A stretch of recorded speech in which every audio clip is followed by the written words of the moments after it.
Знаете, что такое провокация маленькой собачки? Вот у меня были большие собаки. И я гулял когда с большими собаками, то маленькая собачка подбегала и начинала безумно лаять на большую собачку. А иногда, если получалось, она могла ее ухватить за лапу. А потом начинала быстро убегать, заливаясь лаем, как вроде ее убивают. Большая собачка начинает бежать за маленькой собачкой или дает ей ответку, допустим, лапой. А маленькая собачка кувырком от нее улетает и визжит.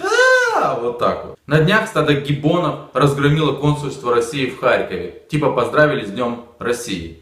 Я ничего не имею против желания многих людей выразить свое возмущение позиции, действиями России. Ну, к примеру, у людей может быть свое мнение. Выражать его таким образом никто не имеет права. Не имеют права менты стоять и ничего не делать. Не имеют права мирные протестующие бросать камнями в окна консульства, забрасывать его яйцами, краской, нападать на машины. Но давайте посмотрим эволюцию написания статей одним изданием, одним обозревателем.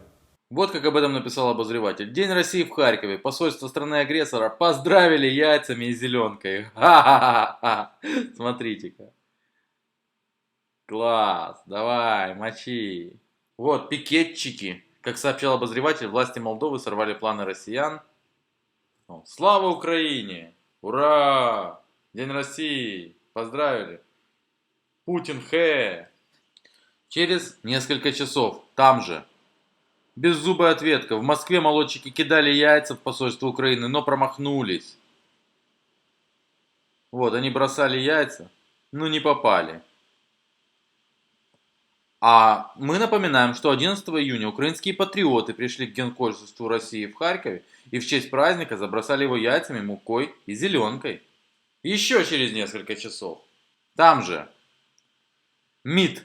Нападение на консульство Украины в России снимали для РосТВ.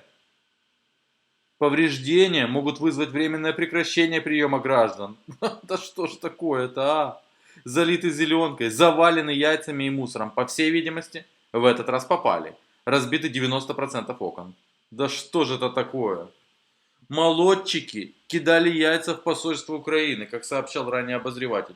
Если через пару часов расхреначат еще какое-то консульство Украины в ответ на то скотство, которое было сделано в Харькове, я уверен, что обозреватель разразится просто гневной статьей, статьей обличением. Да что же это такое? Молодчики нападают безнаказанно, бла-бла-бла. Ребята, вы же похожи на маленькую собачку, которая нападает, кусает и убегает, заливаясь лаем, визгом.